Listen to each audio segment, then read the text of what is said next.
Hello, in this video I want to show you how to adjust display brightness on Chuwi GemiBook Pro.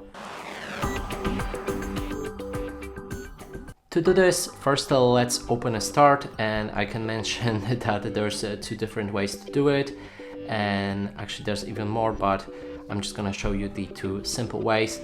So open your settings through the start and go to the system, enter display, and inside we want to go for the brightness slider, and here you'll be able to adjust it just like that.